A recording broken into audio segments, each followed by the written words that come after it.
The Detroit Lions defense is playing the best it has in years, and that's even better than it was under Aaron Glenn. Kelvin Shepherd has revitalized this defense, giving the defensive unit a fresh perspective, and hopefully the offense does not waste it. And again, I'm going to come back to this. Hopefully the offense right now, it falls on the offensive line, and then third, I can't believe I'm about to say this, but third, it's going to fall on that defensive end position. My favorite position, the one Brad Holmes has ignored since 2022 to put somebody on the other side of Aiden. Now that's third on the list. First, it's going to be that offensive line. Then that offensive line will dictate the offense and the play calling. Can we get our stride and reach our stride as we hit the second half of the season? And then it's going to be, can we get to the quarterback? We had one sack, and you'll see that the Detroit Lions have dropped when it comes to sacks. But every week this year, we have been keeping up with this, and we are going to do this through the regular season. I'm not too sure about the playoffs just yet, but I will say this. The teams in the playoffs, most of them have a top 10 defense. Most of them have a top 10 defense. And speaking of top 10 defense, the Detroit Lions have hit, again, another defensive rank high. They've never been as high as they are today, and that is a big deal. That's why I said the offense, the offensive line, and that opposite Aiden Hutchinson pass rusher cannot waste this season. Cannot waste this season. I don't know if you guys knew this, but a lot of you did because you told me.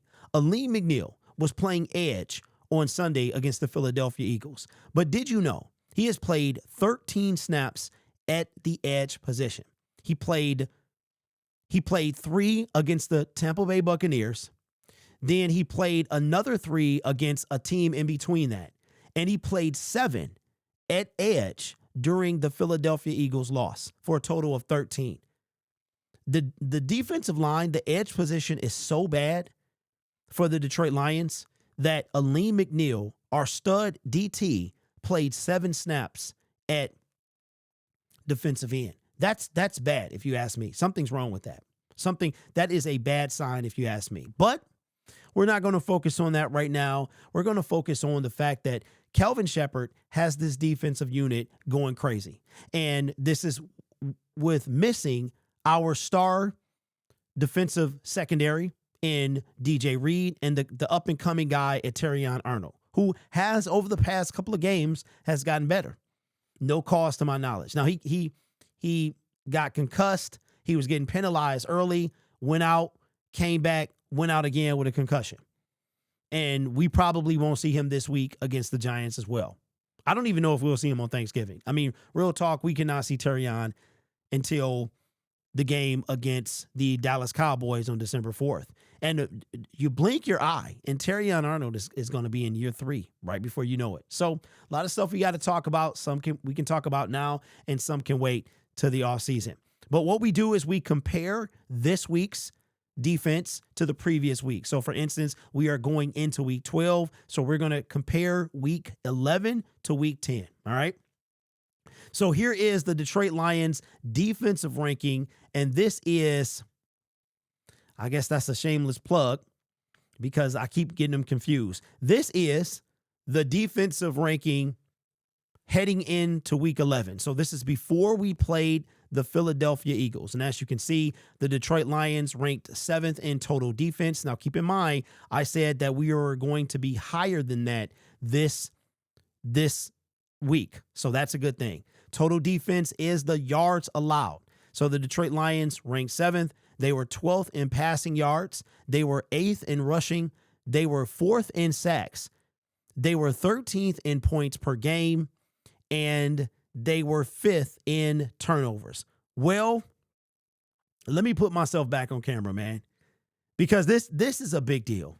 And real quietly, like, I don't think that the Detroit Lions have that defense where the defense is just flying around. It's just flying around, and you watch other teams' defense, and you're like, man, that front 7, that front 4, you wish you had those guys.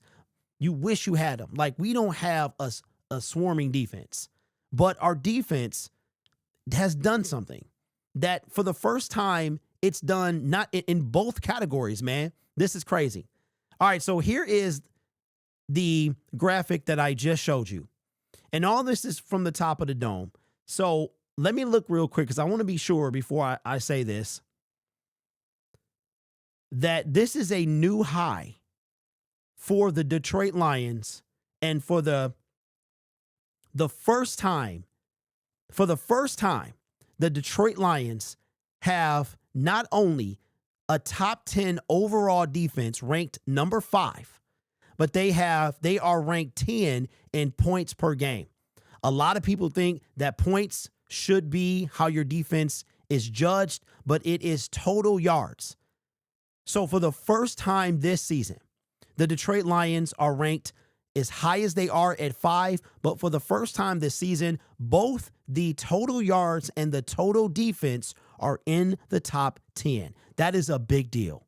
And this offensive line cannot waste it. The offensive side of the ball, we have been waiting and begging during Aaron Glenn for the defense to catch up with the offense. And now the defense is playing on par with the offense, with the way it's been playing. This is the defense that you can win a Super Bowl with. And this is when it will come to getting to the quarterback on the defensive side of the ball. For the offensive side, we got a struggling offensive line.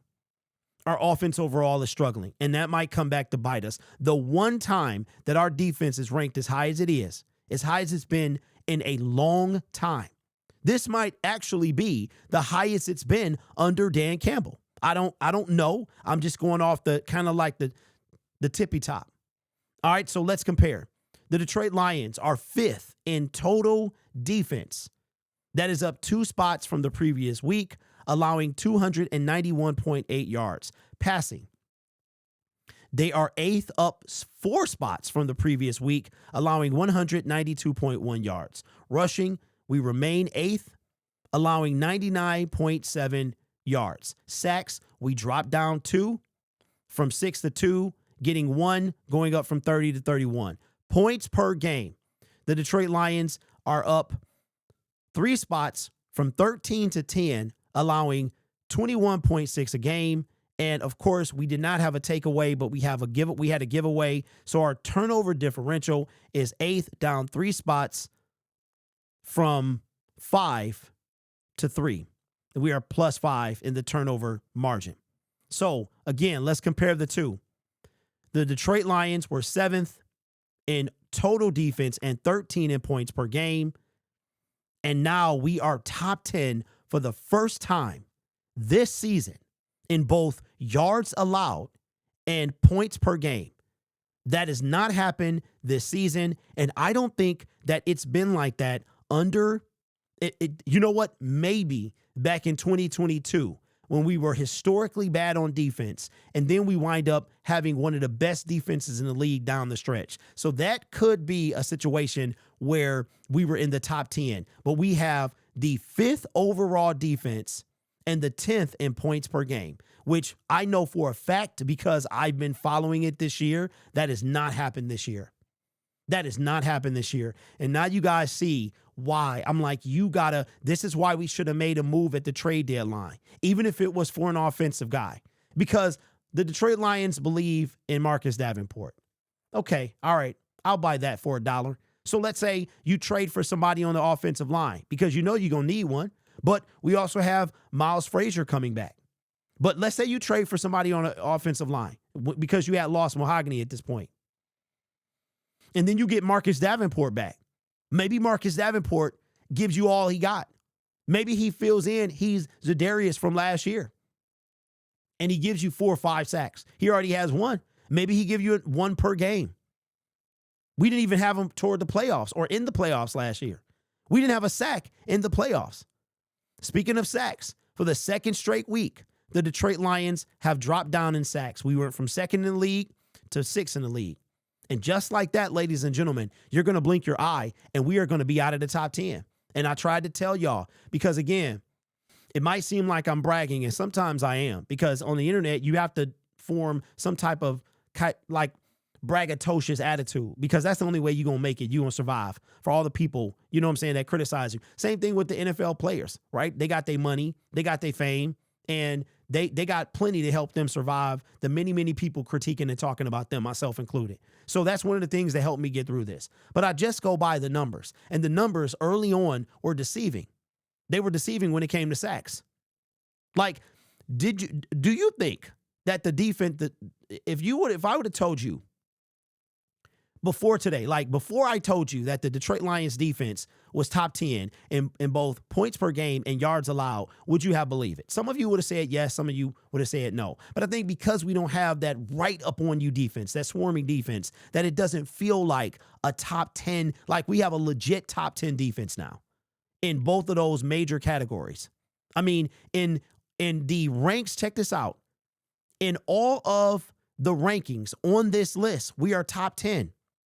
We are top 5 in points per game. We are top 10 in the rest. This is a defense that the Lions can't squander. And that's why it's even more disheartening that no move was made at the trade deadline. And why, in my opinion, if the Lions fall short defensively or fall short of our ultimate goal, which is to make a Super Bowl, that's a step in the right direction, right? Ultimately, we want to win it, but we want to get there first. See, unlike a lot of y'all who talk in dynasty, before we even win one, I'm talking about getting there before I'm talking about winning. This is why Brad Holmes is going to be under much more scrutiny for the 2026 NFL season as we're going into year 6 of both him and Dan Campbell. I just go by the numbers, y'all. And the numbers told me that the number 2 in sacks wasn't sustainable. Because we don't have, here it is that Hutch has half a sack, and I think the game before that, he didn't have a sack at all, if I'm not mistaken. If I'm not mistaken, he didn't have a sack at all. But Al-Qadim Muhammad has been missing for 2 games now. 2 games now. So is this going to be, and remember, the last time he went missing for 2 games, he got a garbage time sack at the end of the game. Otherwise, it would have been 3 games he was missing. So this is outstanding. This is what we've been waiting on for all of these years. All of these years, man, through Aaron Glenn is his stubbornness and his unwilling to adapt to a situation. And now we have the prime opportunity. I really, the sacks for the Detroit Lions were deceiving. And now you're saying that from 2nd to 4th to 6th. And you blink your eye, we're going to be 10, 12, 15. And to everybody that doesn't fully understand, when you tell me that I'm crying about sacks, I see it in the comment section. I told y'all, I read the comments. And when you see, I don't understand if you've really been watching me. If you stay locked in, if you watch every video, you know what I'm trying to say. That when it matters, when it counts, we will not be able to get to the quarterback. That's what I'm saying. So yes, I've never said, I've always said that if the Detroit Lions had a top 10 defense, then that would help. That is how you win a Super Bowl. But I said when it's all said and done, that top 10 defense, you're going to be going against the best versions of the quarterbacks in the NFC and the best versions in the AFC. And when it matters, when the game is on the line, like it was with the Cincinnati Bengals and the Los Angeles Rams, are we going to have an Aaron Donald to get to a Joe Burrow to sack him so that he doesn't hit a wide open Jamar Chase? When it's all said and done, when it matters, when rubber meets the road, are we going to be able to get to the quarterback? That is the question and concern I've always had. So I wasn't wrong about the sacks. I was not wrong. I said when everybody wanted to come at me and do all of this stuff because we're number 2 in sacks. And I'm like, it doesn't matter. It doesn't matter because the Atlanta Falcons are number 2 now and they have a worse record than us. If our offense has been light years ahead of the defense for years, and now the defense is finally on the same playing field. Last year, our defense was so bad, we couldn't afford to make a mistake. We could not afford to make a mistake. This year, the defense is keeping us in games. They were handing the ball. The defense single-handedly kept us in the game against the Philadelphia Eagles. So it's not necessarily where you rank as in sacks because we've seen the number 1 team 2 years ago, the Philadelphia Eagles, had the most sacks in the NFL at 70. They did not win the Super Bowl. This year is the Denver Broncos. The Denver Broncos have what, almost 50 sacks. They got 49 sacks. I don't think they're going to win the Super Bowl. But you gave them our offense rolling on all cylinders. I think they don't lose to anyone. The Buffalo Bills, the Kansas City Chiefs, the Baltimore Ravens. And nobody in the NFC beats them. That's what I feel.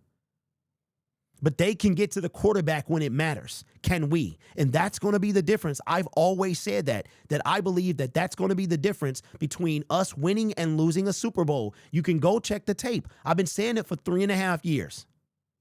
So I know I got passionate. I got on my soapbox. I know our offensive line is in shambles. I know this stuff. And I understand it. And I know it has to be dealt with.